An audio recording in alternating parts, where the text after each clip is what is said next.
Hail cheaters! Welcome to the Always Cheating Podcast. It's Sunday, January 5th. My name is Josh Lannon. I'm here with Brandon K. Brandon, how are you? I'm good. Happy New Year officially to all of our listeners. We spoke with our Patreon supporters before the Game Week 20 deadline. Wish them a Happy New Year. Mm-hmm. Here we are, 2025 New Year's resolutions. Yep. I don't have any because my life is perfect. How about you? No, same here. Yeah. Great. We're 2 for 2, actually. When you've achieved all your dreams, what is the, it's like what do we want? You and I don't work in finance. We just we've achieved our little modicum of mild success. Achieve less that's good. is my resolution. Yeah, exactly. The air is thin up here. Yeah, exactly. It was an interesting festive fixture.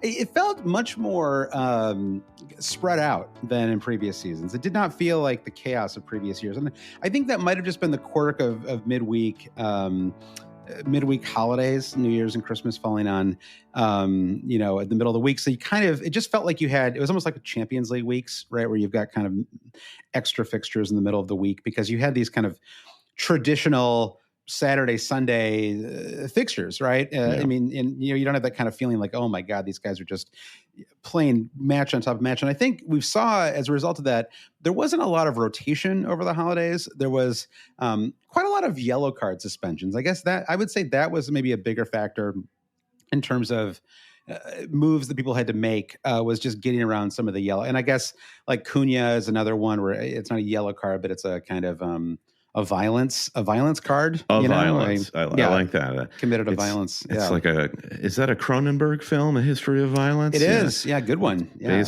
Basically Cunha is Viggo Mortensen in the Premier League as far as I'm concerned. It's funny you say that because we're watching the Twin Towers. We're making our way through the Lord of the Rings extended versions with my 8-year-old right now. And whereabouts are you in Middle Earth right now? We are in Rohan. It's the Battle of Helm's Deep is happening. And it's a lot of fun. I know the first one is more fun for an 8-year-old, I will say. It's second breakfast, 11sies. There's lots of fun little jokes. And the second one is basically incredibly dire. It's just, it's really the Empire Strikes Back, right? Sure. The second one in the trilogy is always the dark one. So, yes, the heroes hit rock bottom in the second one. Yeah, exactly. I thought the festive fixtures, it was a mixed bag. I mean, when you and I recorded our Patreon pod on Thursday, I was feeling super low about things. I just had kind of I basically had a really bad game week, but one of those catastrophic ones where you double your rank and it makes you just question like every transfer you've made the entire season. And then I basically got it all back this last week. And so if I had just waited, Brandon, if you and I had not done that Patreon pod, it would have been just like Jerry Seinfeld's just evened out. Everything just evens out. Yeah, even Steven in the end. So it looks like there's still one match to play and I don't have anybody in that match. So I will drop a little bit after that, no doubt. Although I guess with Cunha out, it'll be like Chris Wood, Aina, and that's probably about it. Maybe some 8 Nuri owners in there.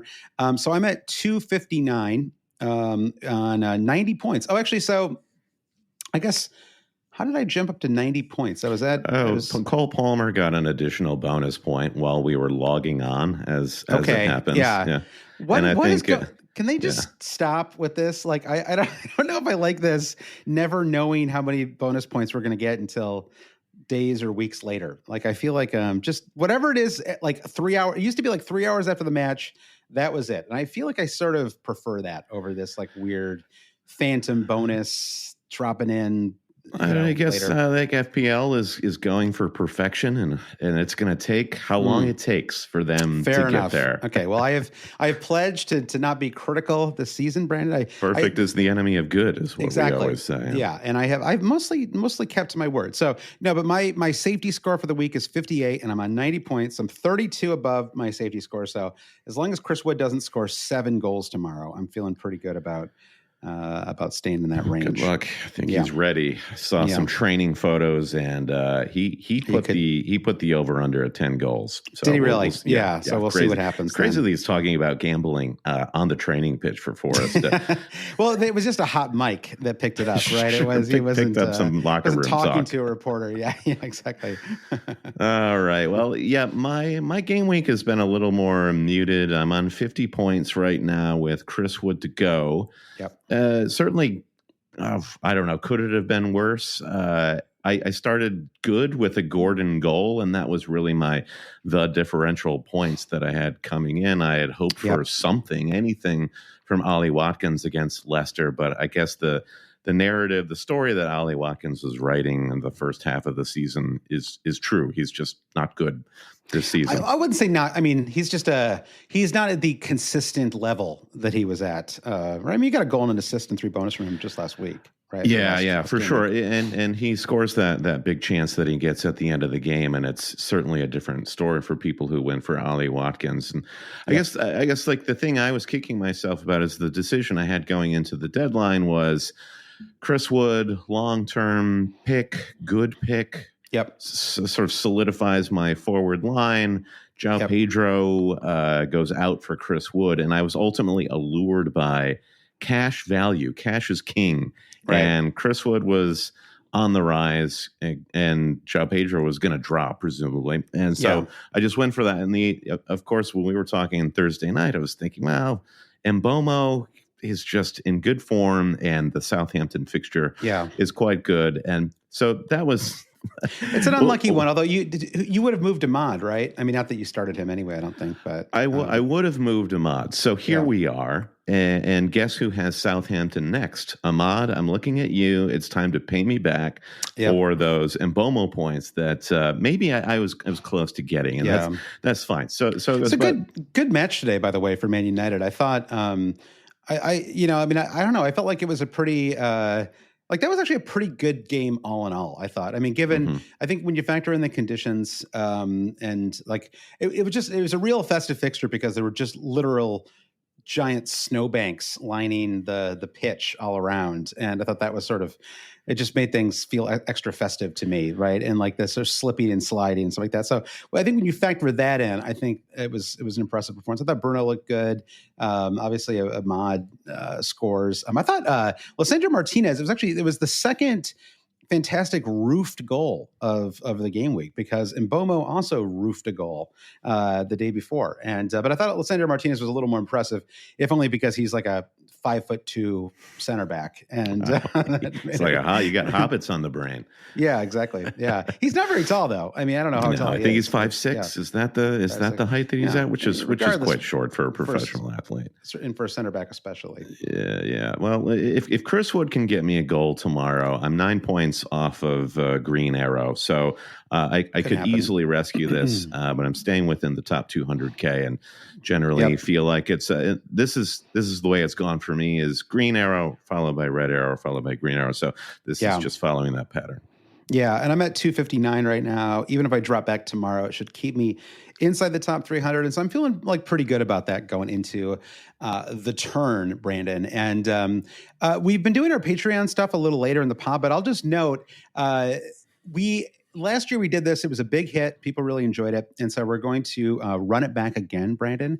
And this is the always cheating FPL, non-FPL second half kit contest, right? Say that 3 times fast, Brennan. FPL, non-FPL second half kit contest. And it's a contest that we're going to kick off in game week 21, right? So just as a reminder, game week 21 does not kick off this weekend, like this upcoming week. This upcoming weekend, we have FA Cup fixtures, but it's a midweek after that. So we're not going to focus too much on a Game Week 21 preview in this week's pod. We're going to do more like a mid-season review in a couple of minutes. So you have 2 chances to become a Patreon supporter ahead of this contest. And Brandon, can you explain in briefly what the idea is behind this contest? Sure. We're starting a mini league focused on the second half of the league. It's simple as that. You join, points begin for the rest of the season when that game week kicks off. And the prize to the person who wins, the prize is a kit of your choice. And the one rule is the kit that we give you cannot be a Premier League club. They could have at one point in their history been a Premier League club. They don't necessarily have to play in England or in Europe. And Josh and I will also get this kit for ourselves. So the winner and the two of us cheaters will wear them together in force, and it's a lot of fun. So particularly if you're in the Discord, there is a channel for this. And the best part I remember last season of this league was not necessarily who was scoring what, but was just a series of, if I win, I'm going to get this kit. And it was just a gallery of beautiful kits from around the world, lower divisions, top divisions. And it's great fun. Yeah, I, in fact, have the last year's winning kit behind me here. This is a defected Dulwich Hamlet kit, which is fantastic. I've actually worn this on the pod before, too, Brandon. It's a really beautiful kit. So just fun to have more. You have a lot of kits. Do you have more than 5 kits, would you say? Probably, yeah. I've got a handful of Fulham kits, that Dulwich Hamlet kit, some Venezia kits as well, a Hibs kit. I got my Scottish team is Hibs, my Italian team is Venezia, who are terrible this season, by the way, but they consistently have great kits. Is it Venezia when they stopped being sponsored by Kappa? On their kits, they started getting terrible. So I don't know. Yeah, I love that Kappa logo. You know, we all do. Absolutely. So that kicks off on Game Week 21. I just created the league while you were talking. So that's exclusively for Patreon supporters. If you want to support the podcast, you can go to patreon.com/alwayscheating. You also get an extra bonus pod each week. I would suggest not listening back to the Patreon pod from a couple of days ago, Brandon. It was I really got my moaning out of my system. You know, this is once or twice a year I have a pod where I go on and I just let it all rip, you know, and sounds like you're breaking wind on the pod. Yeah, that's true. What is that thing from like 30 Rock where he's like, he breaks one? Like I say, he does it once a year in Switzerland on top of a mountaintop. Into one of those Ricola sort of horns. Yeah, exactly. Amazing. All right, so you and I are looking pretty good, all things considered, heading into the turn here. Absolutely. We have a platform on which to build toward the top 10K for sure.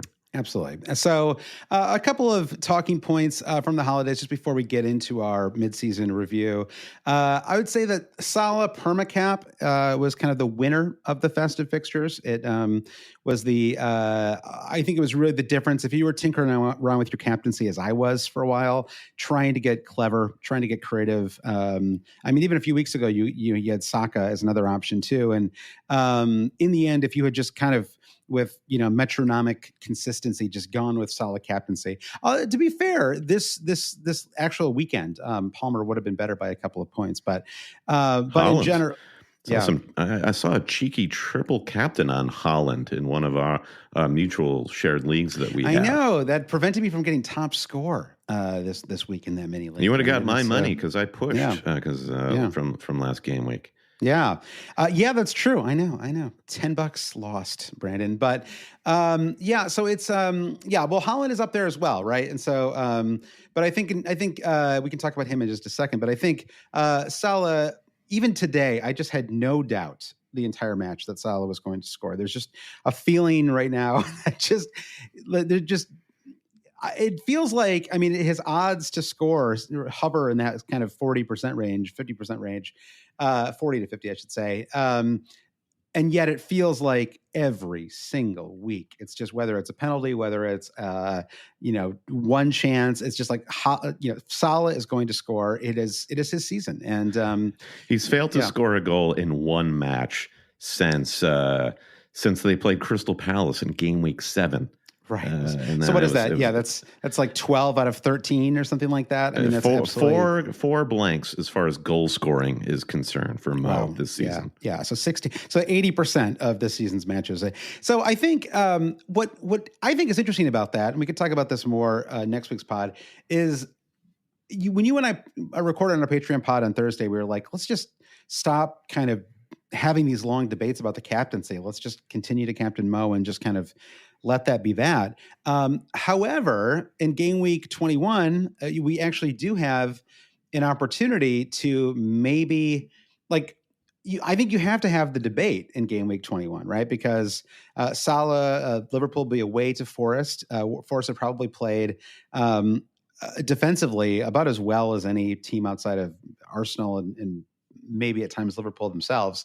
And at the same time, you have Newcastle hosting Wolves, right? And Isak's another player who's just been incredibly consistent in terms of his goal scoring prowess the last couple of weeks. And the last couple of weeks covering like four fixture windows. You have Chelsea, hosting Bournemouth as well. So Cole Palmer, I think, has to be in the conversation too. And then the other kind of talking point is 3 goals in 2 matches for Erling Haaland, and they play away to Brentford on Tuesday as well. So are you going to just captain Mo again and not think twice about it, or are you going to kind of debate what you're going to do ahead of next week? I will be captaining Mo. I think the only person who would take it off him from my team would be Alexander Isak. I'm not sure you mentioned there. Who was hosting Wolves? I did. Okay, yes. You did. Yeah, good. Yeah. So I think Isak is in similar form, though it seems like he has a ceiling. In this purple patch that Isak is in, the ceiling is limited. And while Newcastle are just in great form, Isak is sharing the points, and it's been tough for him to get bonus. I don't know why. Like it feels like he should be getting more, right? It's like it's kind of amazing every time you see these score lines, and it's like 4 or 5 goals from Newcastle, and it's spread out across the entire club. Seemingly, it's really, I suppose, it's a testament to their squad building and strength. I mean, they've been on a really nice run recently too. They've been fun to watch. Sometimes I feel like Eddie Howe's Newcastle have not been the most entertaining, but I actually think they've been pretty fun the last few weeks. The midfield it's all down to, right? Getting Tonali to be working with Bruno and Joelinton. Everyone's healthy. And I think that's improved. That's sometimes a makeshift defense for Joelinton. Way better than last year, right? Last year he had this kind of who knows why, right? Maybe an injury or something, but I feel like he had a big dip last season, and then sort of he's corrected again this year. So I mean, what about Haaland? I mean, he's. It seems like I honestly think Man City maybe in general are maybe back a little bit. Looked a lot more like their old selves. I thought Savinho was especially good in that match yesterday.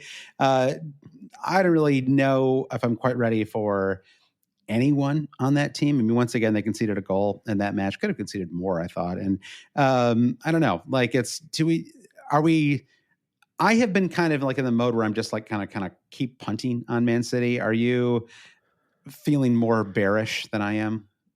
No, not at all. It's really one result in the league after we've been talking about like diminishing their fixture difficulty rating on the Premier League site. And the Savinho performance reminds me of Doku's hat trick of assists from last fall. It was like right before we went to England. I remember Doku had this excellent match where everything was running through him, and he provided 3 assists. And we were on the FPL show in England talking about how Doku is the fun pick. Right. I have not been impressed with Savinho at all this season. It was a good match. Now the challenge is for him to keep that going, and that really is how I feel about Man City as a whole. Okay, fun match, too. Good.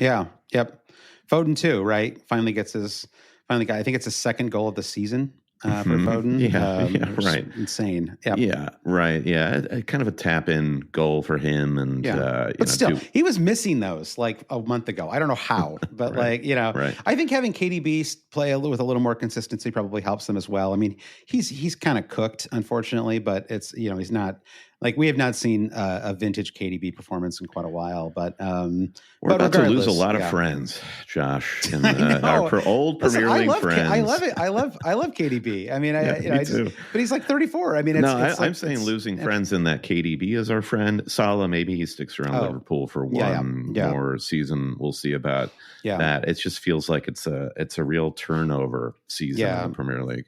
Well, and Man City also have a pretty rough run of fixtures up ahead too. It's kind of like all of the. Gosh, I mean, they really don't have a single great fixture. I mean, Ipswich away in 22 might be that one, but I actually think that Ipswich have one of the stories of the festive fixtures are that Ipswich aren't really a kind of pushover squad anymore. I mean, Southampton are still losing their matches 5-0, and it feels like Ipswich are, I don't know, like playing pretty tough. They beat Chelsea. They could have absolutely won that Fulham match today. I thought interesting substitution. I mean, it had been Mooney's for Jimenez like the entire season, and they decided to keep them both on the pitch at the same time. And I thought it worked really well. Like he sort of Jimenez was able to play. I felt like he maybe was a little. I don't know if they were playing with two forwards or how they were kind of doing it exactly, but he won the pen. He was kind of on the right hand side of the box. So it was he was flipping between the left and the right for sure. And I saw that like Ipswich started taking their foot off the gas and conceding so much of the possession, especially when Delap came off. And I think Marco Silva thought, well, we're just going to throw all of the attack at them since we're going to have all of the ball. Yeah. And you can see like Delap's face on the sideline, his head in his hands. He's like, oh, I thought I was going to get all the headlines, and now it's going to be Raul. And Raul now becomes the top scoring Mexican in the Premier League of all time. Is that right? It's a bad day for Chicharito. Wow, that's really cool. I've always loved Jimenez. Even he's not been my I've had mixed returns from him. He's been on my fantasy team for about 10 weeks now. This was by far the best return I've had from him. I foolishly benched him last game week because I thought he was due for a rest. But he started last week and played the full 90 today. So, good on him. And so I've had two well-taken pens. I always get a little nervous about those stutter start penalties. I'm worried they're going to stop they're going to come to a full stop, right? Or the referee is going to adjudge them to have come to a complete stop, and it's going to be a foul or whatever they call that on a missed pen. Interesting to see the techniques between Raul and Delap. Delap, who just did the old like football man, lash it into the corner. Mm-hmm. It's kind of what Salah does too. He just kind of rips it down the middle. I feel like he closes his eyes when he takes pens. So I hate Mo's penalty technique. I think it's just because he's missed so many recently that it makes us hence all I hate nervous. his technique. Yeah, but what do you think about Ipswich? I mean, obviously, I'm not saying like even fantasy wise necessarily, but for a while there, I felt like there had been a strategy around you can sort of target Ipswich and Southampton fixtures, and I think that's still true of Southampton. But I would say less true now of Ipswich, where I wouldn't buy a player because they're playing Ipswich next week, right? The way maybe you would have 10 weeks ago or something. It's fitting that they're the tractor boys because I feel like it's a real farm to table sort of technique that McKenna has used this season, where at the start of the season you think, McKenna's talents are lauded coming into the season, not working here. They're too above or over their skis. But as steady as it goes, they're learning, they're growing, they have more confidence, and I totally agree. I kind of like them. Like I'm sort of kind of pulling for them in the relegation battle. I think they're just like a little different. Like they're not kind of like this Leicester squad. I mean, I like Leicester a lot. I've talked before about how much I love the King Power Stadium, but the squad as it is doesn't feel like a Premier League squad exactly, right? It feels like they kind of need to do a Fulham and go back down and reset again. Southampton, obviously, they're pretty much already down. I mean, they're on 6 points on the season. And then it's kind of Ipswich, Everton, and Wolves that are in the final kind of trio. There was this incredible video circulating after the Southampton-Brentford match of, like if you get hospitality, sometimes you get to meet a player. So there was a competition in the St. Mary's hospitality for certain people to guess the score line. And then Adam Armstrong, forward for Southampton in this like hospitality suite, has to present the winner of correctly predicting the score line, a Southampton fan in the hospitality suite, and predicted them to lose 5-0. And she wins a signed jersey, and she gets up and she's like, woohoo! And everyone is booing her, and Adam Armstrong looked like he wanted to like drop through a trapdoor. I thought they didn't let I was surprised it was a current player. Like I feel like you need like an old because you and I have done some of those in there or something. Yeah, you and I have done some of those. The hospitalities. When I honestly think like they probly have had retired players moving around, and we just didn't know who they were. Sure. They're probably walking around. Can you get me a beer, homie? yeah, exactly. Thank you. It's like at the end of that Palace match, where they literally just gave us a bottle of wine. They were like, I don't know, just you guys can take this. All right. Well, let's get to.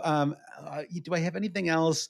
Oh, just two final thoughts on the festive fixtures. One is that it's still really hard to find a decent, consistent defender pick. I mean, Ole Aina might be maybe the only one on Forest who sort of fits the bill. I think Trent today with a 0-pointer, right? Gets a late 2 goals. Pretty bad performance, too, all things bad considered. Performance. Yeah, absolutely. Kanate feels like he was rushed back. He did not play well, I didn't think. Yeah, it was an interesting. Yeah, I mean, it was definitely like not a match. There are some, it was not a match where Liverpool drew and it felt like they should have won. I felt like the draw was a pretty fair result, all things considered. Yeah, and I think that's still really the struggle. I think it felt like you had maybe cracked it a little bit, just like last week, where with the Ryan goal and Hall. And I mean, obviously, like any one week is not the full story, but this week was another reminder that it's just real struggle, right? Liverpool concede multiple goals, Man City concede goals, Arsenal concede. Second week in a row for Arsenal, even though they're kind of in control of all these matches. But although this one, I mean, I actually, well, to be fair, they drew away to Brighton. The penalty was a bit of a joke too. Yeah, it was a weird one. It was honestly, it was a pen because like, even though it's an accidental headbutt, it was more just like sloppy on Saliba's part, right? Like, he's got one of those in him. He's got a little Diop on his shoulder, once or twice a season. Yeah. So it's, so I don't really know what to say about that, except maybe just don't get too frustrated if your goals, if your defense feels like they're conceding goals week to week, because that is true for literally every team in the Premier League right now. And so, the focus on finding Lewis Hall type players remains of paramount importance. And then just one final thing is something I've learned the hard way is that Arsenal's attack it's too unpredictable attacking wise without Saka. And so I think they're still scoring goals, but they're coming from kind of everywhere, all over the right. And so I just think I think it's still fine to have two Arsenal defenders. I just feel like watching these matches, they are in control. Like they are fully in control. I don't feel a particular urgent need to drop. I've got to double up with Saliba and Gabriel. I think that's fine. I'm just going to keep kind of rolling that out there. Timber and Gabriel, right? Yeah, excuse me, of course. Yeah, Timber and Gabriel. I had Saliba and Gabriel earlier, but yeah, Timber and Gabriel. And I just don't feel like that feels very low on the kind of priority list. But but I think but as far as like attacking options go, I would avoid Gabriel and Odegaard and even Gabriel Jesus. I feel like he's got enough squad depth that he's going to rotate. We still have Champions League, group stage matches to play. And I just think he's kind of still trying to figure out what the best combination is up front. And so to me, that's just, it's a full avoid, even with some appealing fixtures ahead. Oh, totally. The Champions League starting up again is like nightmare fuel for Arteta right now. And because, as he loves to complain about stuff, but Saka can't get back soon enough for them. Absolutely. All right, Brandon, but let's get into, want to get into the main feed of our pod here? I think let's do it. We talked about Patreon already. I'll just say once again, if you would like to support the podcast, and we sincerely appreciate it if you do, then you can go to patreon.com/alwayscheating. So that's all I'll say there, Brandon. I will, however, I'll share the little, I'm just going to use the Premier League table here, but I'll just share it so that we can kind of get a look at form. And do you want to go top down or bottom up? What would be more fun? I like to start at the bottom. You know me. Yeah, it's our old bottom boy. All right, let's get into it then. All right, so basically, these are just it may just be one take. Maybe it's multiple takes. But this is our annual. I always think of Tom Campbell, Brandon, longtime friend of the pod, Tom the Mayor Campbell. This was always his favorite pod of the year. Was our mid-season check-in pod. So just one quick take. We'll try to keep them relatively fantasy focused, but we're just going to move to the table and just kind of check in on all of these clubs and what do we like, what don't we like, And, I think it is more fun to start at the bottom because also sometimes when we start at the top, we spend like 18 minutes on one club and then kind of forget. So I think that won't happen at the bottom here, though. Southampton, there's just not a lot to say from a fantasy perspective. I think I kind of got it earlier on in the podcast here, which is that there's still a team where you can absolutely target players that play them, right? They held on to Russell Martin too long. It's like a little bit like West Ham. I don't quite, know what's going on there either. But because he didn't get sacked even after the weekend, did he? I don't think so. Lopetegui, yeah, he's still. I feel like they're going to stick with him through the season the way it's going. I just don't think that they're going to drop that far down, West Ham. Yeah, that's true. They're not really. So maybe you just try to build. I don't know. Just suck it up and see if you can do it. Yeah, I mean they have enough talent. I mean Jared Bowen alone is good enough that you just like it's almost impossible for me to imagine a Jared Bowen led club getting relegated, given how weak some of the other squads are down at the bottom of the table. So I think as far as the team itself goes, there's just nothing there, right? I mean, I know you were kind of excited to start the season with Southampton with Brereton Diaz, who has disappeared off the face of the planet. Is he still around?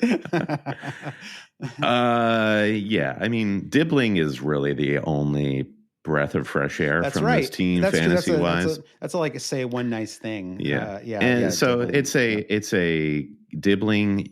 You've got to grow and learn and keep going. And maybe he will feature on a fantasy pod in a couple of years. The best thing we could say about Southampton actually is that story you told me a minute ago about Adam Armstrong. So we'll make this one fast. We'll move on. Leicester City. Oh man, 5 losses in 5. I mean, you can see the form table here on this little screen I've shared with you, Brandon. And obviously they have sacked their manager. I mean, clearly that didn't work. Sack him again. Keep going. Every week, a new manager would be like the last couple of seasons of The Office. Yeah, and I'm much more of a Steve Cooper fan, I think, than you are. I did not seem necessary to sack him, and the returns have been fairly predictable. They're kind of unlucky to lose. The match yesterday. I mean, it was a very late goal. A draw probably would have been a fair result. And that one, but as it is, it's 0 points from their last 5. I have had some luck with Jamie Vardy this season. And it's kind of fun. It's like the one last ride with Jamie Vardy. And he's honestly another friend into the sunset. Yeah, exactly. And he's got 6 goals and 4 assists in the season, which I think for a 5.5 million forward is terrific. I mean, if you doubled those over a full season, roughly, I mean, not, whatever it is, it's not quite double, but, if you were at 10 or 11 goals and 8 assists, that would be a fantastic return for a midfielder at a sub $6 million price. I think the player that I have enjoyed watching this season, even though his minutes have gotten a little more inconsistent under Van Nistelrooy, is Buonanotte. And he's on loan this season, I think from Chelsea, right? And so I think, is it Brighton? Oh, yeah, you're right. It's Brighton. Sorry. And so I think that I'm thinking of that because Chelsea buy all of Brighton's players. That's true. It all goes the other way there. Yeah. But I think that Buonanotte is he's in the one to watch file. I'd be surprised if in the next couple of years, whether it's at Brighton or somewhere else, that he isn't a fantasy asset, because he's really good. I think I ended up watching a fair amount of Leicester just having Jimmy Vardy for a long time. And he was always the one that impressed me on the pitch. James Justin was my boy a couple of seasons ago, and then he got that bad leg injury, and it was kind of fun to see him score that brace against Arsenal, and that was like my one moment with Leicester this season. And I think the appointment of Van Nistelrooy is hilarious and dumb, and even though I think Cooper was a problem for Leicester, it's like what's going on in the Championship, like Coventry hiring Lampard, or Plymouth just fired Wayne Rooney because they're like, oh yeah, just because this manager elevates our brand doesn't necessarily mean that it's going to make our team play well. I know. And I think it's the same with Van Nistelrooy. He looks rough too. Makes me sad every time I see a photo of Rooney. Yeah. Just man puts himself under some undue stress. Just go be in a Sky commentary booth and have a blast. Get some sun, Sure. I'm still a fan though. It's like he's been sacked from what feels like 15 jobs in a row, but I'm still love you, Rooney. We're fans at always cheating HQ. So not a lot to say. Obviously the defense has been pretty bad. The Mavididi he was one to watch going into the season and had a nice goal yesterday, but not really much else to say. Although credit to Vardy for still being fantasy relevant at I think 37 years old, which is just hugely impressive.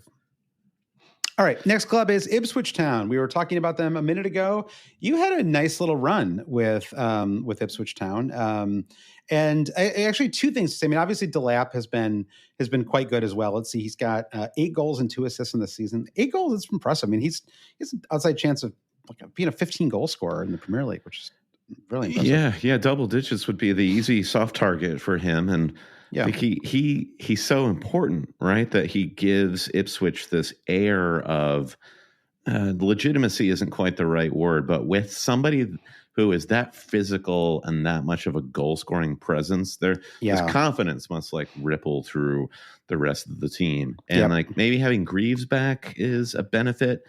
I think he's been Ipswich. really good. Yeah, right. Yeah. Every time I watch these matches, it feels like Greaves is everywhere. He's like, it reminds me a little bit of like Ryan Anderson or something. It just feels like he's kind of like he gets in the right spot and stuff like that. Yeah, I'm still struggling to like connect with just as a watcher with the Ipswich midfield.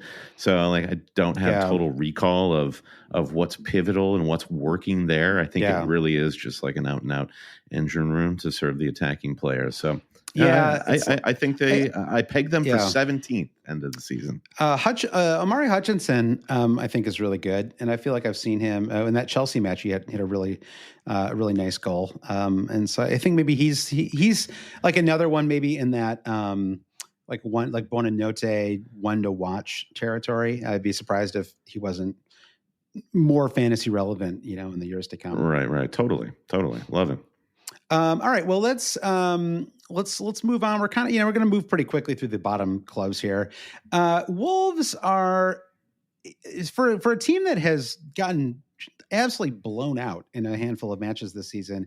They're surprisingly fantasy relevant. They have obviously Cunha has been terrific. Has honestly. I mean, God, he's 111 points in the season, Brian. 10 goals and 4 assists. He's been absolutely terrific. How many bonus points does he have? He's more than Chris Wood. Yeah, 10 goals, 4 assists, and 25 bonus points. And now he is suspended, right? I mean, is he officially? I guess he's still not officially. The site does not list him as suspended, but I think it's. Have they announced how many? Is it two fixtures? Matches. Yeah, 2 matches, right? And one of them is FA Cup that's coming up next weekend. So it's really not that bad. Yeah, you missed. You missed tomorrow though, which is it's. I guess if you were going to miss one, missing a Forest match is not the worst one to miss. So yeah, it's I think that he is. I mean, I was just kind of googling around here. Yeah, it looks like. Arsenal are interested in Cunha. It makes a lot of sense, actually. Brother. Yeah. I don't know. I don't know if are they interested, or is that just his agent is interested in placing that story? I imagine. Exactly. He's been great though, and I think that Strand Larson has had some nice moments too. He's obviously not been as consistent as Cunha, but he's had 7 goals and 2 assists himself, which is very solid. A little bit like Ipswich, the midfield doesn't really give you anything, right? Mm-hmm. Fantasy wise. And then at the top, it's Ait Nouri. And then kind of that's it, right? And even Ait Nouri is sort of, I mean, God, he's been quite good for an attacking defender. 3 goals and 5 assists so far in the season. Only 5 bonus points because there's conceding, so many goals in these matches that he's basically never going to get a Trent style attacking return plus clean sheet, kind of return. Yeah, right. Acuna is going to be, I think he's going to be popular again when he's back from this brief suspension. We've done a lot of weird things, we being all fantasy managers with our forward line, and we're still kind of casting about for the exact right answer. And from Delap to João Pedro to Watkins, everything kind of feels like either a Band-Aid or something that just requires undue patience. And Cunha's just so in form. I can see him just becoming like template in a couple of weeks.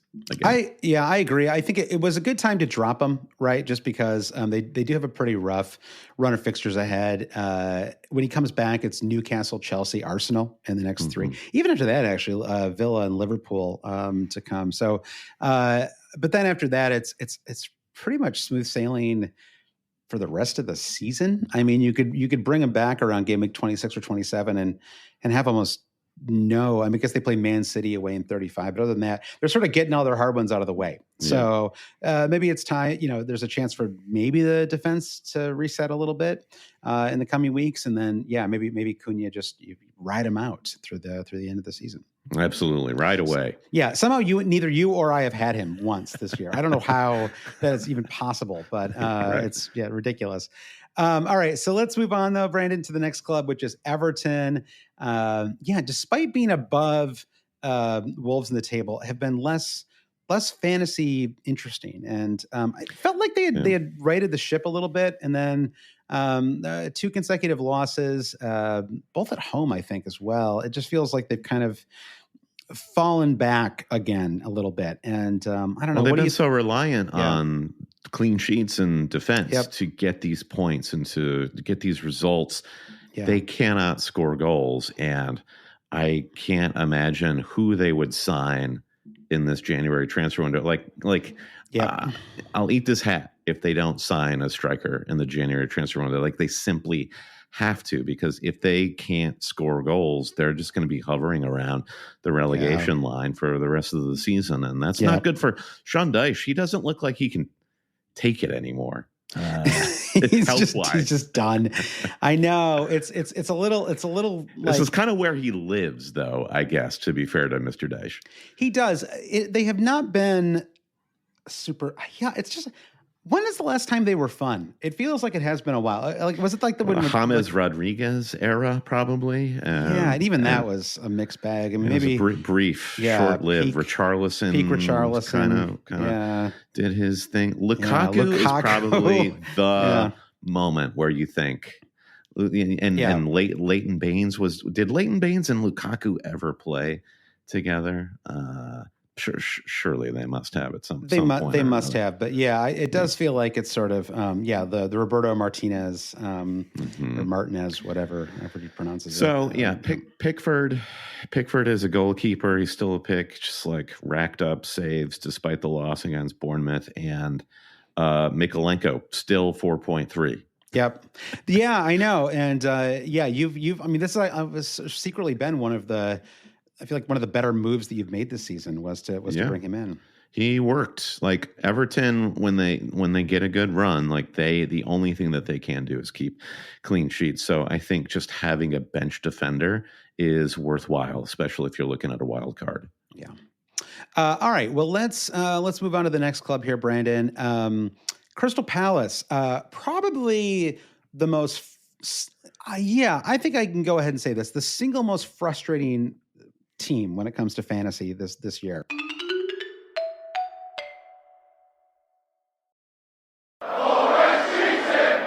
Right? There was Daniel Munoz, Dean Henderson, Eze, even Mateta up front, although he's been decent, I suppose. But even he was kind of frustrating because he had this kind of extended. He was like the one player in the Premier League who actually got an extended break. Like, he got some, more time. Yeah. I mean, I guess Foden sort of took a break for himself, which was, he just did it well on the pitch. Yeah, exactly. Mm-hmm. Sure. You see him doing Snapchat in the center circle. Incredible scenes from Foden. He quiet quit on Man City, didn't he? You've heard of the phenomenon of quiet quitting? There was also the Sarr false dawn at Crystal Palace. It's like every player at Palace has been dubbed like this guy, and it's I'm not buying any Palace hype for the rest of the season. No, I agree, and I have 2 transfers going into this week. It also feels like, I mean, as a Dean Henderson owner, just because I wildcarded early and I never wanted to burn a transfer to take him out. It feels like they have not had a good fixture in 15 weeks. Like, I cannot remember the last time I was like, maybe I'll get a clean sheet from Dean Henderson this week. He's been bad. I also just think he's been like a bad keeper, like bad in fantasy and just has not played well either. I'm kind of with you. It feels like the potential is still there. I would be very surprised if they went down as well. They're in a 15th spot. If they were to go down, it would be insane because there's so much talent on this team. They just have enough. Whereas Everton, Wolves, Ipswich, even, like, they all just any week could lose. Yeah, Everton especially. I think Ipswich and Everton. That it's a real like fire and ice kind of battle, or like can Ipswich score enough, and can Everton? Well, actually, in both cases, can both teams score enough, right? Mm-hmm. Like because this is like my like little rule of thumb is that like I do trust a team that can like just score goals. Like if you can just score goals, it's often enough to stay up for a season, because you're just gonna nick a win here and there, and if you can't score goals, then you're just going to drop you're just going to drop 2 points and draw matches that you should be winning a lot. And so, it'll be really interesting to see how that plays out. So yeah, I'm kind of with you though. I mean, I like a lot of these players, like and Sarr. I mean, you're right. It has been a false dawn, because by the time people started to own him in fantasy, he stopped delivering again. But he looks great in these matches. I mean, he looks awesome. And Eze's doing all kinds of cool stuff, taking 1 million shots a game. I thought Nketiah might be better. He's another false dawn asset. That didn't work. Yeah. So nothing's worked. Munoz looks good. Everybody looks good, and yet they just never seem to win. So, so let's see what happens with them.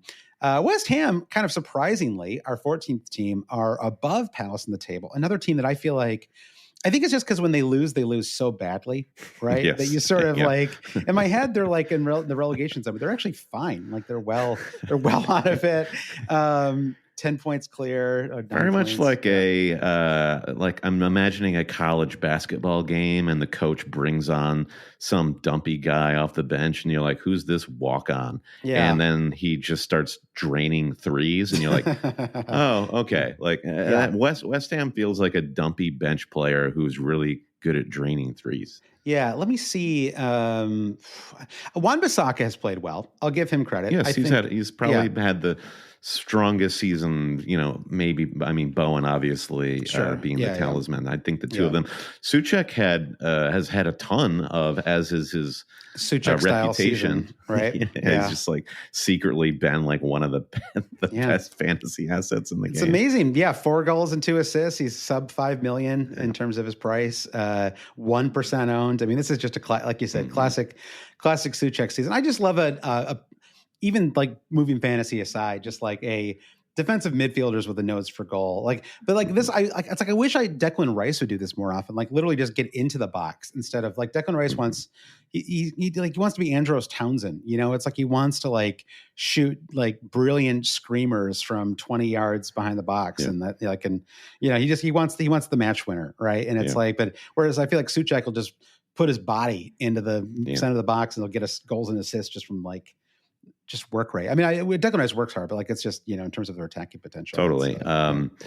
Another friend we're waving goodbye to this season is Lucas Fabianski, and I think he's acquitted himself so well, like winning that number 1 shirt back from Areola. It's like Jamie Vardy style, though, right? Totally. Yeah. It's like it's the end. No one can live forever. But like seeing Areola in goal the last couple of game weeks for West Ham, you're like, oh yeah, Fabianski will be fine. Areola's made some good saves, but that's kind of like what he does. He can really lay out and make Pickford style saves, but he can't do anything else. He's effectively Dean Henderson apart from that. If there was I agree about Fabianski, and if there's a player that I do like on this team that has not really been worth owning in fantasy, but I just like watching him play, and I think he's got a lot of potential. It's Kudus. He's awesome. Like it's just like I don't know if they I think they don't have a forward really. I mean Antonio obviously really. Unfortunately, with the injury, Fulkrug has been actually better. I mean, to his like, they basically signed a 40-year-old. He got in. I keep joking. Speaking of dumpy guys coming off the bench, he's like, I think he's like 28. I don't know why I always joke about how old he is, but he. I don't know. I mean, I guess he still only has 2 goals and 1 assist. It's been a terrible signing. It's been a terrible signing. But maybe that'll help a little bit. But Kudus is super talented, and I think that it's like he's one of those guys. Like he's going to move to like a Liverpool or something one day, and everyone's going to be like, Kudus, like why is that happening? And then he's going to be awesome like immediately. And so agreed. Yeah. All right. Well, let's move to the next club then. It's Manchester United. Okay, where do we start here? Yeah, they would have been, I think, I think Crystal Palace still win this, but in terms of frustration levels, Man United have certainly been up there. It kind of starts with Bruno Fernandes, who has just been chaos monster all year. And has been better, certainly, since the managerial change, even if the club hasn't always been. He's up to the 1 week I had him during that managerial change. I would say he's not been better. That's true. Yeah, you got him for the red card. That is true. That is true. Before that, he had scored twice in a row. I mean, his numbers are ticking up enough that they don't seem quite as catastrophic as it felt.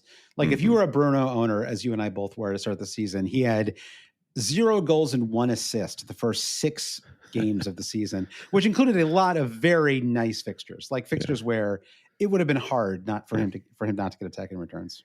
Yeah, the main thing for me in just considering this current iteration of Manchester United is the defense. There was a temptation, like when Amarin came in, there's going to be just a certain level of quality assurance, and maybe Onana in goal or get a defender. Dallo, Mazraoui, their defense is such a mess. It's so bad and terrible, and which leads me toward fantasy wise, just only considering Bruno, Ahmad as a budget option, and that's it. Garnacho was a big pick at the start of the season, and apparently he's just not a fun guy to hang out with, and can't get along with any manager. Now, and he's not getting much playing time, and that's clearly eaten into his confidence, and he's just not playing that well when he comes on. I mean, when you see that hair, you do think like back of the classroom, gonna annoy some definitely people. Throwing up crumpled up pieces of paper at people while you're trying to make a serious point. Yeah, strong, like he's gonna annoy somebody for sure vibes coming off of him. It's the whole thing. I mean, honestly, it's a little bit like Palace, where you're like, you could see a time a few weeks from now where it all makes sense. I mean, they play Southampton. There's a part of me that's like, I just want to blank slate it and just bring in Bruno, because I have this weird kind of hole in my squad right now, filled by Martin Odegaard, and he's just not doing anything. Right? It really makes sense to the drop hole him. Has a little Nordic slash through it. Yeah, exactly. What is that called? I feel like we should know that. As a Nordic umlaut of, I don't know what it's called. Yeah. So Bruno may make sense. I don't know. Let me look at their fixture run up ahead is, I mean, obviously they play Southampton in the next fixture, but then after that it's Brighton at home, Fulham away, Palace at home. It's not bad. It's not amazing, but it's like, I don't know. I feel like no one's got a good run right now. There's very few clubs. Like hilariously, it's actually Palace are one of the few clubs that have a nice run. So yeah, I think that it's I don't know. Maybe I'll go for him. Let's hold off on the Bruno discussion until next week. I'm not getting really any luck. O with a line through it is a letter used in the Danish, Norwegian, Faroese, and South Sami languages. Okay. /0, or I'm not getting a lot of luck with my Googling. So somebody's going to correct us. Talk to our Danish friend, Louise, see if we can get some information there. All right. Well, let's move on to Spurs, which is a fascinating club in so many ways. It's so fascinating. It really has been the downfall of Ange Postecoglou this season, and he's not handling it well. No, he's not. It's I get it, because it like they're a little bit like Palace, and you're like, why are they not better than the sum of their parts? And I guess it's just their strong commitment to not playing defense, right? That's really and the way they play apparently is bad news for the fitness of all of your defenders, because Ange cannot keep central defenders fit. And I think at this point you have to say the system is probably really damaging to guys' legs playing that line like that. It's a shame. I mean, if you're somebody who likes goal scoring, who likes to see teams really go for it, right? Sort of like, I don't know. I mean, I don't want to even compare the two, but like, Fergie style attacking football, right? Like you want to, like, it's, but obviously he always had better, granite defenders, to back things up. But yeah, it's clearly, unfortunately it's not working. I mean, a team with this much talent, I don't know why they got Timo Werner, by the way. I mean, every time he comes on the pitch, you're just reminded of why nobody wants this guy, right? He can't shoot, and his confidence has been shot for like 5 years. It's like he needs to go to Turkey and just like tear it up, like, do the Turkish move. And banished. Yeah, exactly. Solanke has been fine. He has not been an amazing fantasy asset the way we thought he might be there. Mm-hmm. Son is, goodbye, washed, friend. Unfortunately, yeah, he and KDB both. I love Son, but I love KDB too. I mean, like I don't let the passing the torch is a hard thing though, Brandon. It's we love all these guys. Yeah, exactly. No one wants to. It's easy to see all this stuff in hindsight, right? But they don't want to let this go. But Son is like not even a consistent starter any longer. Bad pen miss. I'm surprised he didn't let Solanke take that, because Solanke is a pretty good pen taker. I remember from Bournemouth. The Brennan Johnson thing was kind of fun for a while, but not consistent enough. Kulusevski's been really good. I really remember you talking about him a couple days ago on the pod. He's had a good season, but fantasy wise, I think it's Poro has been up and down, but I think it's kind of Solanke and that's it. That's really the only player I'd really want in this. Brennan Johnson, I think, has maybe had the best fantasy run and been able to build up a head of steam with some ownership as well. So I still think he has that potential there. It is just an issue with the team form, and I'm not sure like how much it starts from the back with Spurs, where they're struggling to score goals just because the makeshift line is. I thought that goalkeeper who filled in for an Il Forster, don't know his name, was fine enough. Yeah, I was kind of licking my lips when that lineup came out for my Newcastle assets, and I saw you licking your lips. It was disgusting. I don't know why you live streamed yourself licking your lips, Brandon. I really wish. I wish you had. You want me to just do like straight up ASMR style next time? Yeah, there was too much of that. It was really it was disturbing. All right, well let's move on to the next club, Brentford. We can only spend so long in any of these clubs, by the way. It feels like we're giving any club short thrift. It's because and so we get to Brentford, Brandon. Brentford have 1.5 good fantasy assets. They have one bona fide superstar, right? In Mbomo, who is every week is he's been incredibly consistent. He's fun to watch too. It doesn't feel fluky. It's not like he's one of these players that scores all their goals come from pens or something like that. I saw a good theory that Mbomo would be talked about around the world if he wasn't bald. But he's paying the bald tax, and people don't think he's as good as he actually is. Wow, that sounds like bald propaganda. Takes one to know one. Or anti-bald. I don't know whatever it is. Bald self-pity is what that sounds like to me. But yeah, he is on. He's got 130 points in the season, 13 goals. 3 assists, 13 goals is incredible. How many bonus? He must be on a ton of those as well. 20 bonus points. He's terrific. I think that Johan Vissa is a serviceable FPL forward that we probably don't talk about enough. He is pretty consistent. He's got 9 goals and 3 assists in the season. Like it's quite good. Like he's one of the best cheap forwards out there. So maybe I should just say 2 good fantasy assets. Honestly, he deserves more. Another player who, if he wasn't bald, Brandon, would maybe get more attention. So And Damsgaard gets a lot of guff for his hairline. He'll be bald by the end of the season. He's heading there very quickly. I think 11 points for Wissa in the Southampton match. It feels just like a public service announcement as well. While we're talking about Brentford, don't get Flecken. Don't bring him into your fantasy team ever. Yeah, don't read the warning label. Avoid the temptation. Did get a rare clean sheet in the Southampton match, but again, it was Southampton. But a lot of other players. I mean, Kevin Schad, he has been better. He doesn't start consistently enough. That's really the problem there, and so he's not really quite fantasy. Would you call him a smooth operator? I would, Shate. I would. Yeah, he is a smooth operator, but not a fantasy asset, sadly. So, cheers to you, Mbomo. You've been fantastic. In 10th, Brandon, top of the table, we come Brighton in 10th.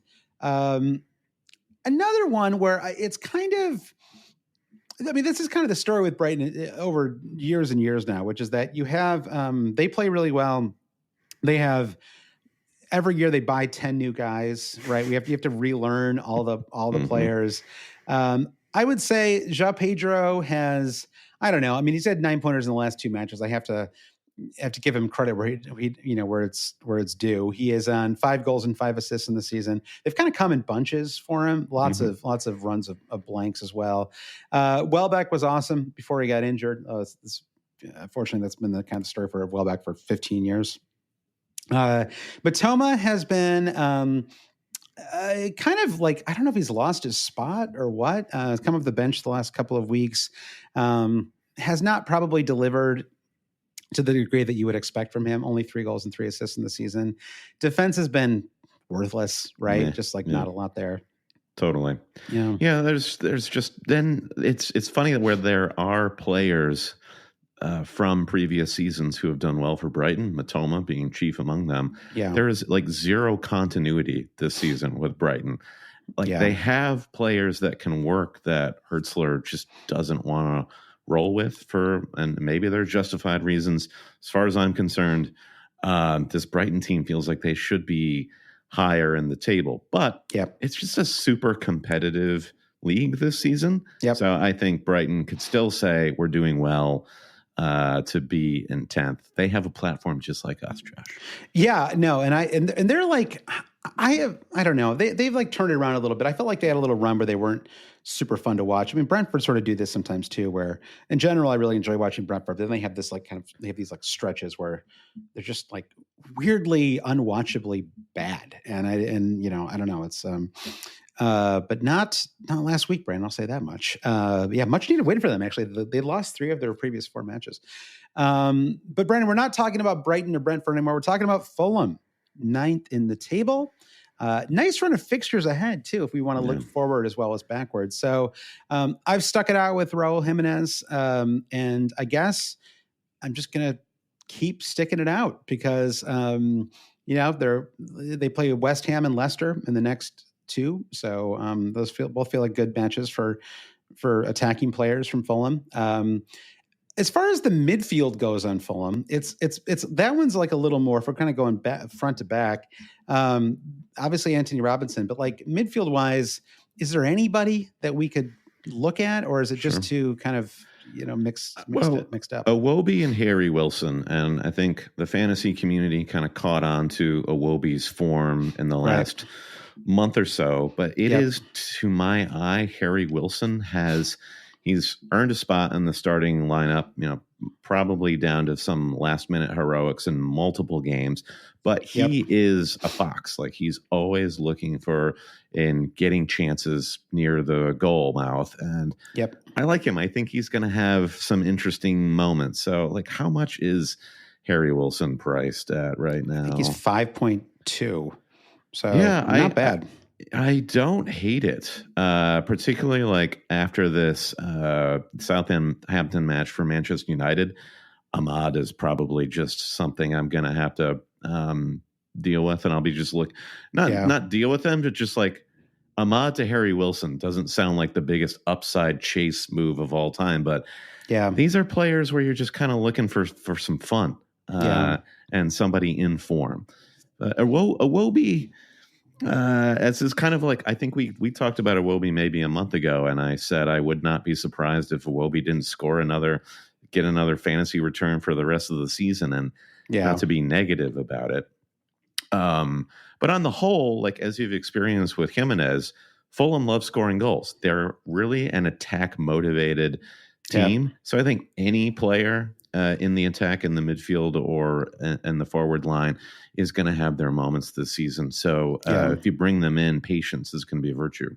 Yeah. Somebody was asking what the right way, what the right cheer was for Fulham. And I thought it was up the Cottagers, but am I wrong about that? Come on, you whites. Right. Yeah. Of course. The other one. Okay. So those are the big 2.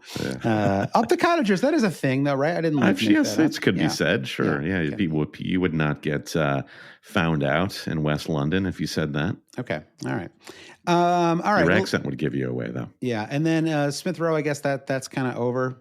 It was a fun. Yeah. He's apparently like struggling with a niggling injury, which is what happened to him at Arsenal. But also, I think that's my other guess is that he's just not doing enough work in the midfield where you play. You just have to press and do a lot of defensive work when you play this attacking. Yeah. All right. Well, he had a nice run, though, to start the season. So if we're looking backwards, certainly he's part of the conversation. We salute you, ESR. Yeah, we salute you. So Villa's next. Real, a mixed bag for them this season. Maybe to be expected with the Champions League involvement. We've seen this time and time again, where especially if a team levels all the way up to the Champions League and they don't play in there very often, we often see their form dip, in the league, unsurprisingly, right? Because you're just not going to play scrubs in Champions League matches. They've been great in the Champions League. I think they're well into the qualifying rounds already. So I think you talked about Watkins at the start of the pod. Jaron Duran has really been the story of the Villa so far this season. It's a little bit like, why don't I see Amanda Seyfried in movies anymore? Not very often. Well, it's because we went into the lab and we made Sydney Sweeney, and now that's happening. And I feel like Ollie Watkins has gotten Sydney Sweeney'd by Duran. Yeah, interesting. I have to think through this theory a little bit, but I like it. I mean, don't get me wrong. I think it's pretty bulletproof, to be honest. Are they the same kind of? I think of Amanda Seyfried as being a little more wholesome. She was in Mamma Mia and stuff. But sure, but where is she now? Where is she now? I know that's true. That's true. She was in that great. What's the Hulu show about Theranos? Are you thinking of that one? No, actually, you know what I was thinking of? I was thinking of the Paul the Ethan Hawke movie where he's the priest. First Reformed. First Reformed. Yeah, she's great in First Reformed. I think that movie would be better if Sydney Sweeney was in it, though. That's a Sydney Sweeney vehicle. Yeah, it'd be amazing, actually. She probably could do it. Honestly, that'd be as the Ethan Hawke character. Yeah, exactly. It should have been a gender blind casting, like Hamilton style. Yeah. All right. Well, let's move on to. Is there anything else to say about Villa? Not much. I don't know. They've been kind of a bummer this year. The defense has been a bust, fantasy-wise. Defense has been a bust. Yeah, and the Villa, the Watkins Duran thing has been frustrating. And it probably just means you just can't have either one. For a minute there, it felt like we were going to have Duran. Now I worry because he got this dumb red card that it might just kind of upend him kind of earning that spot, right? Because it's just like that's the kind of stuff that like you just can't do, right? And so all right. So Bournemouth, surprisingly in 7th, it's actually higher in the table than I realized they were. They've played well. I would say fantasy wise, it has been there have been moments with some of their players. Obviously, Semenyo. Justin Kluivert, I guess, on penalties alone is actually above him on the. He had that hat trick of pens that must inflate his numbers. Yeah, I think it did. God, that was all the way back in game week 13. It feels like that just happened. Wow, that does feel like yesterday. Yeah. So he's on 6 goals and 2 assists in this season. Semenyo, I think, is the real talent, though. He's a goal behind Kluivert. Where is he fantasy wise, though? It's like all this talk. I don't want to diminish him. He's obviously like the most talented guy on Bournemouth right now. Yeah, but he's not delivering for fantasy managers. No, he's not, and he's behind. He's behind Kluivert and Evan Nilsson in terms of points as well. And Evan Nilsson's on 78 points. Evan Nilsson's actually probably the fantasy pick from this squad. 5 goals and 4 assists in the season. And that includes the first 4 weeks where he had blanks the first 4 weeks. And that's maybe unsurprisingly just getting acclimated. So if you cut those out, I think those numbers are even more impressive. And he is, I will say they have a tough run of fixtures ahead that that Kirkez has been a pretty good fantasy player as well, and real attacking left winger. Probably actually gone from my squad after this game week, but I had a number of clean. Basically, it kind of worked out exactly as planned.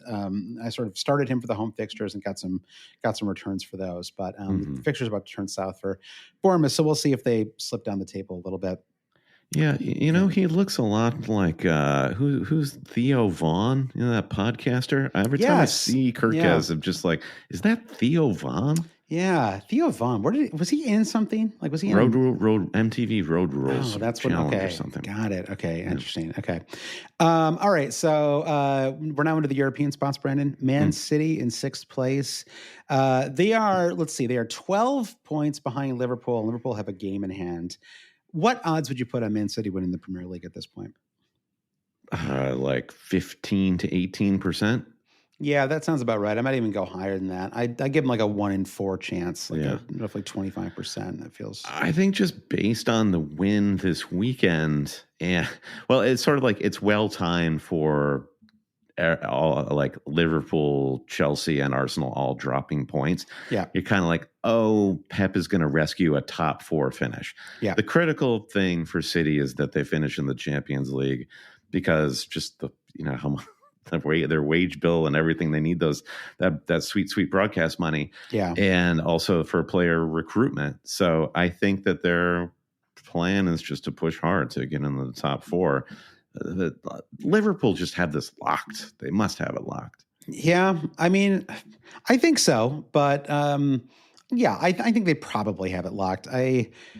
Dropping points today. I mean, Arsenal are super good. This should be the year they do it, but dropping 2 more points. And that you just can't. I mean, they were just there. Everyone knew they were too Saka dependent, and now we're really seeing it, right? I mean, even that. I think back to that. The dropping points was bad, but the Ipswich match to me was even more telling, right? To eke out a 1-0 win at home with all their attacking talent, felt like Arteta wasn't quite confident enough to sort of go for it, and I think we probably saw that a little bit yesterday in the Brighton game too. So all right, well let's we actually talked about Man City and the regular the start of the pod. So I think we can move. So Holland though, I guess let's just put a finer point on that. Yeah, what's happening to where you're actually going to get Holland back into your fantasy team? How does that happen? I don't see it right now. I mean, I think it's part of the reason you had to have Holland, it felt like for a long time, was because everyone else had him, right? And so it felt so catastrophic not to have him in my squad. But, beating up a West Ham kind of squad, that's just like par for the, like that was a match. Yeah. It's disgusting. Yeah, but it was what they did to them. Yeah, but it was expected, right, to a certain degree. So let's see. I mean, they've got some tough fixtures up ahead. I'm just going to kind of punt on the Holland question for at least like 5 more weeks, and then they can, we still have wild cards to play too, right? So that would be, I guess, how I'd bring it back in. Yeah, that's my feeling is safe wild card for it's the pull wild card win to release Holland, sort of a situation. Exactly. So, all right, well, let's move on to Newcastle then, a team that have, as I said earlier, have been fun to watch. Balanced squad, lots of attacking potential, proper fantasy asset, and 2 actually, I would say, in Isak and then Lewis Hall as well. I think have been kind of the 2 prime fantasy assets for them. Anthony Gordon has been up and down. You actually. You went back to the Gordon well, and it's kind of, I mean, you've gotten a goal and assist the last 2 weeks, so I think it's I like it. That whole left side of the pitch for Newcastle, Hall and Gordon, and if you've got the camera and the stands too high up, you might not be able to distinguish is that Hall or is that Gordon at certain moments of the play. But Gordon actually has attacking returns in 7 of his last 8 matches. Yeah. It's really he's incredible form. I think that he is a big time buy, honestly, right now. Yeah, only 5 goals and 5 assists in the season, which feels surprisingly low considering how often it feels like he's in the attacking returns. Yeah, and then a nice run up ahead as well. Yeah, I am under covered on. I actually think a real goal for me this week is to try to get. Actually, I could just double up on Newcastle. That might actually be the move to go. Let's get Gordon and Hall. Yeah, just get Gordon and Hall. Kirk has a bad run up ahead. That kind of makes sense. So that may be what I end up doing. Because Wolves and Bournemouth at home the next two, Southampton away in 23, and then Fulham at home in 24. So they could win 9 in a row, which would be remarkable. Still not in the Champions League spots too. That shows you what a rough start it's been for them. But I'd actually be pretty surprised at this point if they don't overtake Chelsea. I think the real story for me is whether Forest can hold on and stay in the Champions League spot. But let's talk about Chelsea first. Going into the season, we felt like it was kind of Cole Palmer and that was it. Are you feeling any differently about Chelsea after 20 weeks? I'm feeling emboldened with that take. Yeah. I feel like I was right. Yeah, exactly. We've won. Yeah. We've won. I don't know what we've won exactly, but we've won. Colwell, that has false dawn fantasy. I like this false dawn term that you were using before. It's really Colwell is like that. I think Madueke pretty much like that. I'd say, although he has certainly been okay. You would have gotten. I mean, he's only one assist behind Cole Palmer in terms of, or Anthony Gordon in terms of attacking returns this season, but it doesn't feel like that. I think because they've been a little more clustered. Enzo had a moment, right? And then now he's got 1-pointers in his last 2 matches, 2-pointer, 3-pointer. He hasn't had an attacking return since game week 16. And then Nicholas Jackson, who was the one that I think you tried the Jackson maneuver. I gave it a shot. You gave it a shot. Yeah. The feeling about Chelsea is if they're good at anything, it is attacking and scoring goals. And Nicholas Jackson hit a vein of form, and then he immediately dropped off. And then this threat of rotation with Nkunku as well has made him even less palatable. Yeah. And I think confidence is tricky for Jackson in that situation where he's like, I've got to perform or else Nkunku might come in and give me a rest, etc. I hate his body language too. There's I mean, not to be like a body language. You vamp. I have a cat that's going crazy. Oh, sure. But just in terms of his, there's something about watching Nicholas Jackson kind of sulk on the pitch. And even though that shouldn't really affect fantasy, like you do kind of want to have these players, and I don't worry. I was just talking to myself. Oh, good. There, but it's just like my wife decided to let the cat into the office, and I see. And of course, the cat immediately wanted to leave, and so here we are. But I think it's like even though it shouldn't matter whether you have a sulking player in your fantasy team. It's just like it should be fun to own. Like to have these players on your fantasy squad. And there's just nothing fun about him because he looks so unhappy on the pitch all the time. Yeah. Mesut Ozil was like this too. Like Mesut Ozil was obviously a brilliant player, but in fantasy, like it was just watching this guy who seemed seemed like he hated to be there. It was just like never fun to watch. Yeah. That's still kind of how I feel about him. Yeah, precisely. But yeah, I mentioned this too to our Patreon supporters, but I do think Chelsea won't win anything until they make some wholesale changes in the defense and really invest there. I mean, bringing in players like Tosin Adebayo, that's not a move. He's not a player. So they got a lot of work to do there for future success. All right, we're into the top 3. Forest are third. Amazing season. Probably, I don't know, their best season since why am I forgetting his name? The famous Damned United manager. Well, now you've infected me with the with the virus. What is Brian Clough? Brian Clough. So I don't know. I mean, Forest fans will probably point to more recent returns, but certainly it's been their best season since they came back up, and they've been the most recently, and they've been super fun. I think really impressive squad from front to back. Defensively, they've been great. Up front, they've had a career season out of Chris Wood. Midfield is pretty good too. I mean, I think that Gibbs White is an excellent player, and the fantasy returns are starting to catch up with him a little bit. He's another player who's got 4 attacking returns in his last 5. he was a great buy if you wanted to go cheap when Saka got injured. He's been really delivering in the last few game weeks, and I really rate him as a player. Anthony Alonga, I think, has been awesome as well. Really good player. One of those players who is kind of sneaky goal scorer too. I mean, he only has 3 in the season, but it feels like he's really.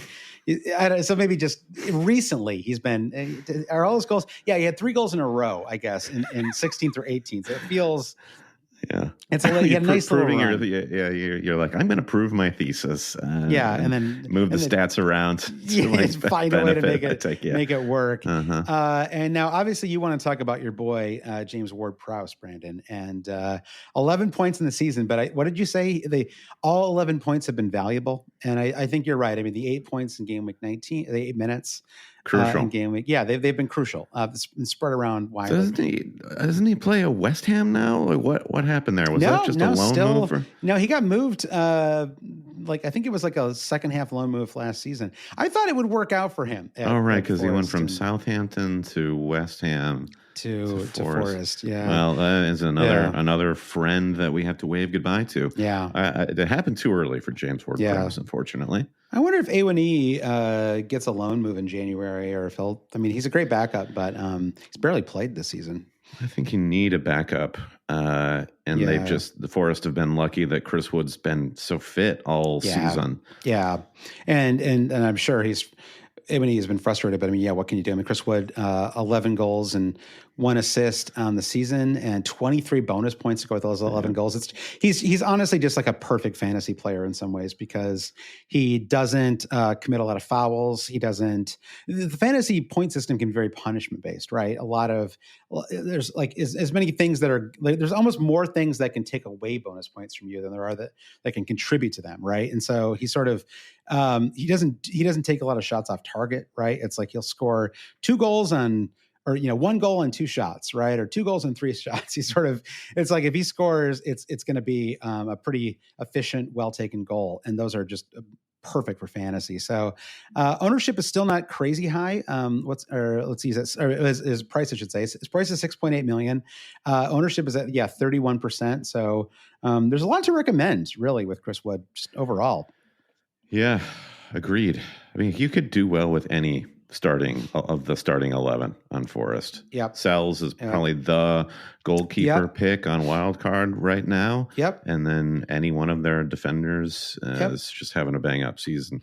Yeah. Front to back, soup to nuts. Yeah. Oleana with 2 goals, 0 assists, but then he also, I feel like he's quite a number of bonus points as well. He's on 15 bonus points in the season for him too. So, they're a lot of fun. I'm rooting for them. I'd love to see them get a Champions League spot, because it's just always fun. It's like with Villa this year. It's just fun to have a new club in the Champions League. I don't really know how they do. I mean, it feels like they'd have to buy a lot like next summer. I mean, Villa when Villa made the Champions League last year, you were like, well, this is just like they should. Like they had some depth. They're super talented. Like their top end talent is as good as anybody in the Premier League, right? In terms of like Watkins in form, and Debu when he's playing really well, and so. But for us, it feels more like it feels maybe a little more like a miracle run. But so what? Maybe. I think they have more depth than you're giving credit for. Like Hudson-Odoi being out is why Alanga's gotten this run, and that's like a great backup for a backup. So all right, fair enough. Yeah. All right, well, let's move on to the top 2 then. Arsenal, Liverpool. Arsenal, we've talked about them a fair amount already on the pod. I mean, everybody feels like everybody's owned a couple of Arsenal assets.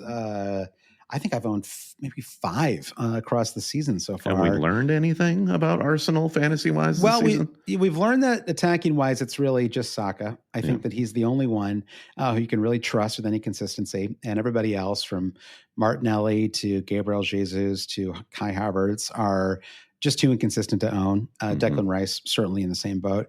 As far as attacking assets go, I mean, Timber has filled in very well for Ben White. To be determined when we see Ben White, kind of consistently, like when he's back from surgery, and I don't even know if he's on the pitch yet, like in terms of if he's like training yet. So I think it'll still be a while. And so Timber, I think has looked really good. Defensively, they're great. I mean, I think they're the best defensive team in the Premier League. Yeah, and I think that there's enough kind of attacking wise from, they're so good on set pieces that it offers opportunities for all of their defenders to, to nick some attacking returns as well. I love this injury quote on Ben White. Quote, Ben is still a few weeks away. There we go. Thank you. Yeah. So we'll see, right? I mean, he may not play. I mean, I will probably see him again this season, but especially with Arsenal in the Champions League too. So yeah, we'll see. But I don't think they're going to rush him. That's for sure. So let's move on to So I think we've talked a lot about them already. So let's move on to Liverpool, first team on our list here. Obviously, okay. We've already talked about Salah. Salah just comes. He comes with every squad at this point. You have to have Salah on your team because he's so consistent. He's so fun. He makes fantasy fun again because he's just so good. It's such fun, very entertaining to watch him play, especially now that he's passing even more than he ever has in the past. So who else is interesting on this team? I think Cody Gakpo has fully kind of earned that spot. I mean, Slot talked before he even started about how much he liked Gakpo, and Gakpo did have an extended run though in the Euros, made the semifinals of the Netherlands where he was great. It took him a while to kind of bed in and earn that starting forward spot. An injury of Jota obviously helped with that too. So, but now it's he's 4 attacking returns in the last 5 attacking returns in the last 7. Scored today. Has not maybe like.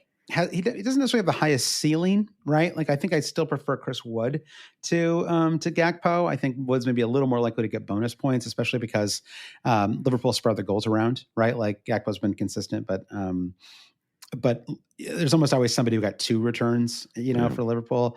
But I don't know. What do you think about Cody Gakpo? If Liverpool had a better game week 21 fixture, they are away Forest. I would get Cody Gakpo in replace of Ollie Watkins today. Yeah, that makes sense. Yeah. I don't know why I may have lost my nerve come game week 22 for getting Gakpo. Yeah. But I think he's tremendous. I think the level of confidence that he's playing with and how straightforward his goals are in terms of just comparing him to Luis Diaz, where Diaz has to usually dance around 3 players in order to score. Yep. It just looks so much more.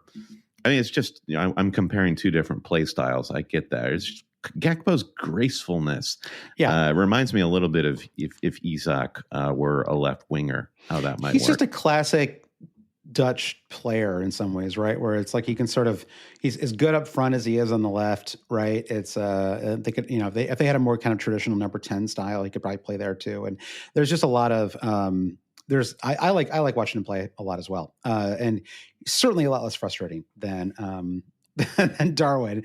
Does not make you pull your hair out if you have him in fantasy. Yeah. Darwin's toast. Like Darwin's toast. He might move in January. Off this. Yeah. So then it's just how many starts does Jota get? Yeah. And as far as I really like, and if you're Slot, you have to like the ability to bring Jota off the bench. Jota is almost like Liverpool's Adama Traore. Right. Yeah, it's true. But like if Traore could finish, right? It's sort of So I like Gakpo as well. I think he's one to consider. They have a nice game week 23 to 25 is a nice little trio of fixtures for them with Ipswich, Bournemouth, and Wolves. So I think I only have Salah at the moment. I will probably try to bring in another Liverpool asset in the near future. I do think it's been a little tricky. I mean, Trent is super expensive, and you still have those kind of like you got a 15-pointer in game week 19, right? There's still a lot of his ceiling is massive. It's as high as any defender in fantasy, but or up there with, I don't even know, Gabriel maybe, but you're getting a lot of 1-pointers and 0-pointers from him as well. Right. And so it's just hard to know kind of like, I guess Robertson has probably proven that to be consistent enough. I mean, I'm trying to look back and see how many matches he hasn't started this year. I mean, game week 7, game week 16, missed game week 10 completely. So 3 out of 20. I mean, it's not bad. It's less rotation than you'd get from like a Man City defender. So And the trend thing is so hard to analyze from a fantasy point of view because it would take a lot of number crunching to figure out how it balances with your fantasy team. Like, okay, if I have Trent from the very start of the season, maybe the big picture looks okay, but at what cost? Who else didn't you get around your fantasy team? And what are those points that you gave up on just to have Trent? And I just think for a lot of managers, it's probably hurt more than it's helped. Yeah. I mean, he hurt me. I had him for like 10 weeks and I really didn't get anything out of him. I had a couple of clean sheets and that was kind of it. The Luis Diaz is the other one that's kind of interesting. Maybe like the biggest boomer bust fantasy asset so far this year, combining massive returns with substitutions and blanks and no-shows. It was amazing to start the season. And then, I mean, just like the last 4 weeks encapsulated so well, right? Actually, go back to game week 14, the last 6 weeks is even better. 1-pointer, 13-pointer, doesn't come on the pitch, 9-pointer, 1-pointer with a 59th minute substitution. He's just all over the place. And so to me, that is not what I want in a fantasy asset. Like if I were to bring him in, it would only be in a kind of short-term way where it's like, I want him for 2 weeks, right? Or something like that. And then he's gone again because I don't think that Slot completely trusts him, to be honest, despite, I mean, he's a brilliant player. I mean, he really is, but like, it does feel like he maybe is a little inconsistent in terms of what I don't know, like in terms of fulfilling whatever Slot's telling him to do, maybe. Right. Yeah. What is Slot telling these guys to do? No, I don't. It's working more or less. But the most confusing thing in that Liverpool-Manchester United match, bar none, was the pictures of Slot on the sideline, and he's wearing a gaiter around his neck to keep his neck warm, but then his big bald dome is completely exposed to the elements, and I'm just like, what's with the neck versus the top of the head? I know. And then he put like I saw some neck though too. Like there was neck poking through. So even that wasn't full coverage. Wasn't full coverage. Yeah, it was maybe he just got like a neck tattoo and he's in the process of healing. It was a Christmas present and he wanted to maybe one of his children, and he wanted to show him he was wearing it on the pitch. I don't really know, who knows. But all right, well on that Arn Slot note, I think we are done, Brandon. We've done all 20 teams. Nice work. Yeah, likewise. I know we went through this pretty. I mean, it's been an hour and 40 minutes, but otherwise, it's been pretty good. So thanks everyone for listening. I think we'll wrap things up here. We'll be back on Thursday with a Patreon pod, and then I'll be back on Sunday with another main feed pod where we will look more closely at Game Week 21. If you want to join the AC second half, I'll share that on the Discord later. If you want to join our second half kit league, become a Patreon supporter, any pledge level, and you'll we'll share the code on Patreon as well. But otherwise, Brandon, do you want to thank our producer patrons? Absolutely. If you want to get involved and get more Always Cheating content in return, go to patreon.com/alwayscheating. Producer thank yous. Big thanks, producers Mike DePietro, Trevor Ingerson, Dave Wagner Lodahl, our buddy Chris Howell, Andy Penn, Nick Wright, Lazarus Llanos, Jesse Halstead, Brian Chin, Bob Coon, Blair Jacobson, Todd Byerly, Andy Portlock, Dan Parsons, Terrence O'Donnell, Kerry Swanson, Jefferson Turner, as he does it, Francis Moore, Sam Shower, Craig Jackson, Caleb Robbie, Brian Clark, Thomas Tislov, Frode Jacobson, Gareth H., Shalin F. Kadaki, Rishi Nigam, Noah and Louise, Travis Grant, Linus Ennerstrom, Matthew Skinner, Ben Coombs, Eric Kite, Rune Sandberg, James Murraywood, James C., James Holland. Happy New Year, the three Jims. Scully, Craig at Total Mass Tutoring. It's my New Year's resolution is to learn how to carry the one. Become a tutor yourself, Consider I am. Yeah, if Craig can do it, we can all do it. Exactly. And of course, Francis, man, cheers, Francis. Rate, review, subscribe wherever you get your pods. Follow us wherever you get your social media. The website is alwayscheating.com. Josh, I'll see you next weekend for our Game Week 21 preview. Yeah, that sounds good. Yeah, and you're going to be in New York in a couple weeks too. So yes, absolutely. Yeah. I'm excited for that quick jaunt into the Big Apple. Yeah. All right. Well, thanks everyone for listening, and we'll talk to you soon. Bye.